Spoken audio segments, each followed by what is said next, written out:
नमस्कार मित्रों, मैं हूं एस्ट्रोलॉजर राजीव और आपका मेरे चैनल स्टार एस्ट्रोलॉजी में हार्दिक स्वागत है। मित्रों, जैसे हम जानते हैं कि विवाह एक बहुत ही महत्वपूर्ण विषय है और इसका अध्ययन करने के लिए हम लोग लग्न कुंडली और चंद्र कुंडली का अध्ययन करते हैं। लेकिन जो उसका सूक्ष्म अगर यदि अध्ययन करना है तो हमको नवांश कुंडली का अध्ययन जरूर करना चाहिए, क्योंकि नवमांश कुंडली जो है उससे बहुत ही सटीक जानकारी हमको मिलेगी विवाह के बारे में कि विवाह कैसा जाएगा या जो मिलेगा लड़का या लड़की वो उसकी नेचर किस प्रकार की होगी, उसका रंग रूप गुण आज सभी बातों की जानकारी हमको नवमांश कुंडली से मिल सकती है। तो मित्रों, यह है कि नवमांश कुंडली में जो मुख्य बातें नवमांश कुंडली से हम लोग ग्रहों के बल का भी अध्ययन करते हैं कि ग्रहों का बल कैसा है। यदि लग्न कुंडली में कोई ग्रह उच्च का पड़ा है और नवमांश कुंडली में वो नीच का हो गया तो वो नीच के प्रकार से ही कार्य करेगा। इसी प्रकार यदि कोई ग्रह लग्न कुंडली में नीच का है और नवमांश कुंडली में उच्च का होकर बैठा है तो वो उच्च की प्रकार से ही काम करेगा। तो जो ग्रहों का बलाबल है वो नवमांश कुंडली से पता लगता है। और यदि कोई ग्रह लग्न कुंडली में जिस राशि में बैठा है तो नवमांश कुंडली में भी उसी राशि में बैठ जाए तो वो ग्रह वर्गोत्तम हो जाता है, मतलब वो ग्रह काफ़ी बली हो जाता है, बलवान हो जाता है।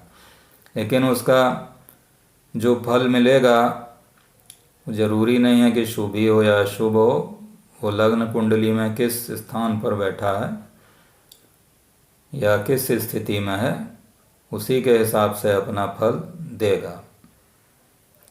तो ये वर्गोत्तम ग्रह कहलाते हैं जो लग्न कुंडली और नवमांश कुंडली में एक ही राशि में बैठे हों।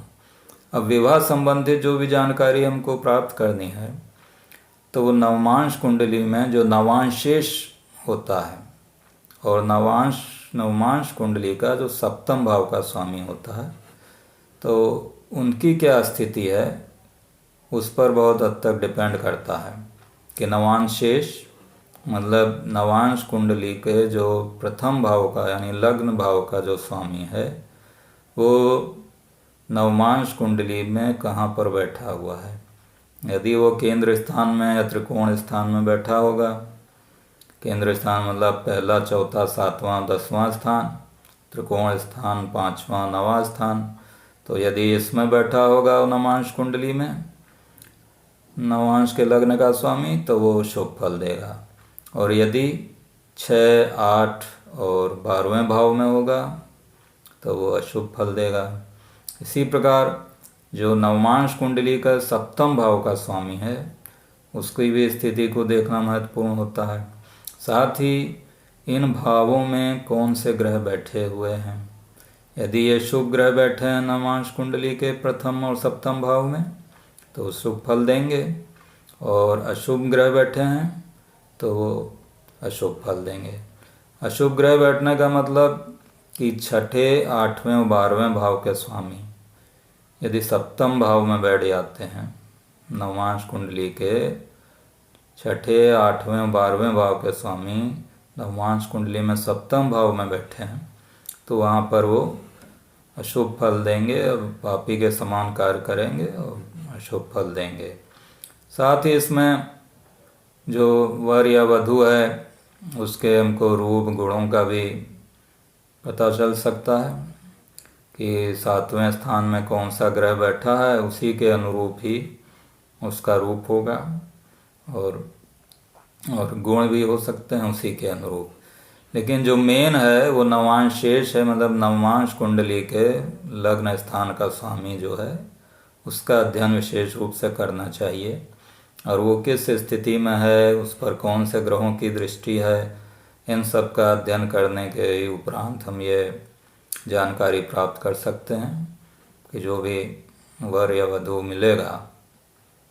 उसका रंग रूप क्या होगा, उसका क्या बिहेवियर होगा, या विवाह उपरांत जो विवाह होगा वो कैसा होगा, वो अच्छा जाएगा या खराब जाएगा, या किस टाइप का जीवन व्यतीत होगा विवाह उपरांत, सबकी जानकारी हम नवमांश कुंडली से प्राप्त कर सकते हैं। तो इसका मेन रूप से, मुख्य रूप से जो हम लोग को अध्ययन करना पड़ता है या ज़रूरी है, वहाँ कुंडली मिलान के समय इसको करना बहुत ही ज़रूरी होता है। क्योंकि बहुत तो विद्वान जो हैं वो लग्न कुंडली देखी और चंद्र कुंडली देखी, वहीं से ये निर्णय ले लिया कि भाई ये तो इसका विवाह का स्थान अच्छा नहीं है और ये विवाह से ठीक से नहीं हो पाएगा। लेकिन यदि लग्न कुंडली में सप्तम स्थान की स्थिति अच्छी नहीं है तो उसके हमको वहीं एक फाइनल डिसीज़न नहीं करना चाहिए, बल्कि नवमांश कुंडली का अध्ययन ज़रूर करना चाहिए, क्योंकि वो उसकी सूक्ष्म जानकारी हमको नवमांश कुंडली देगी कि विवाह का स्थान कैसा है और विवाह ठीक से जाएगा, विवाह उपरांत जो वैवाहिक जीवन रहेगा उसमें कोई समस्या तो नहीं आएगी, या वो सुखी जीवन व्यतीत करेंगे या उसमें कोई परेशानियां आएंगी। तो नवमांश कुंडली से निर्णय होगा। तो अगर यदि लग्न कुंडली में सप्तम स्थान की स्थिति अच्छी नहीं है और नवमांश कुंडली में सप्तम स्थान की स्थिति बहुत अच्छी है, तो हम ये कह सकते हैं कि विवाहोपरांत स्थितियां अच्छी रहेंगी और वैवाहिक जीवन सुखी रहेगा। हो सकता है कि शुरू में कोई परेशानियां आएँ क्योंकि लग्न कुंडली उतनी अच्छी नहीं है, लेकिन बाद में जीवन सफलतापूर्वक व्यतीत होगा, वैवाहिक जीवन, अगर नवमांश कुंडली अच्छी है। तो इस प्रकार तो हम ये देखते हैं कि नवमांश कुंडली में नवांश शेष जो है, मतलब नवमांश कुंडली के लग्न स्थान का स्वामी, उसकी क्या स्थिति है, साथ ही नवमांश कुंडली के सप्तम स्थान का स्वामी उसकी क्या स्थिति है, इन भावों में बैठे हुए ग्रहों की क्या स्थिति है। साथ ही यदि लड़के की कुंडली को हम देख रहे हैं तो उसमें शुक्र की स्थिति का अध्ययन करना बहुत ज़रूरी है नवमांश कुंडली में, कि शुक्र कहाँ पर बैठा हुआ है, यह नीच का तो नहीं है, नीच का है या उच्च का है। यदि मान लीजिए लग्न कुंडली में शुक्र नीच का है और नवमांश कुंडली में उच्च का है या स्वराशिस्थ है, तो वहाँ शुक्र की बलि मानना चाहिए और ये नहीं समझना चाहिए कि शुक्र कमज़ोर है। अगर नवमांश कुंडली में अपनी राशि में बैठा है, स्वराशिस्थ है या उच्च की राशि में बैठा है, तो वहाँ पर शुक्र उच्च का हो जाएगा, बलि होगा और वो अच्छा पत्नी देगा या अच्छी वधू देगा लड़के के लिए, बिल्कुल कन्फर्म है। इसी प्रकार से अगर बृहस्पति, मान लीजिए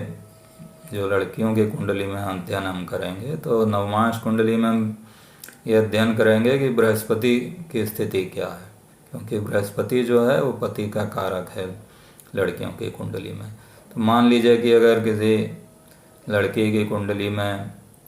बहुत अच्छी स्थिति में है, लग्न कुंडली में बृहस्पति अच्छी स्थिति में है, लेकिन अगर नवमांश कुंडली में वो नीच का होकर बैठ जाता है,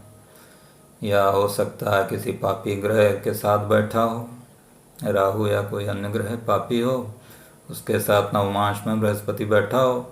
तो वहाँ बृहस्पति को उतना बलि नहीं समझना चाहिए,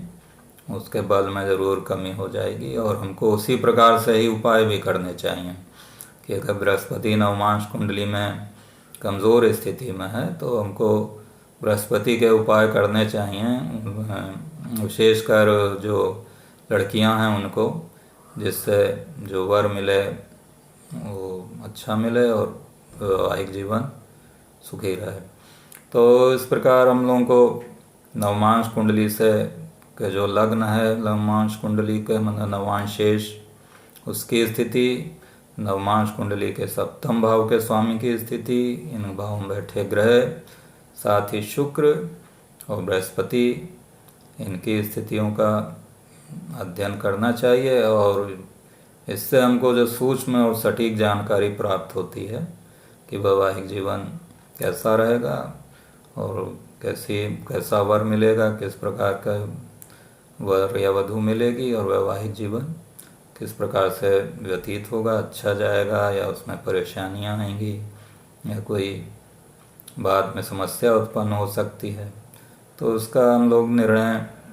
नवमांश कुंडली को देखकर आसानी से कर सकते हैं। तो आपको मेरा ये वीडियो पसंद आया होगा और आप लाइक करेंगे और शेयर ज़रूर करेंगे। धन्यवाद।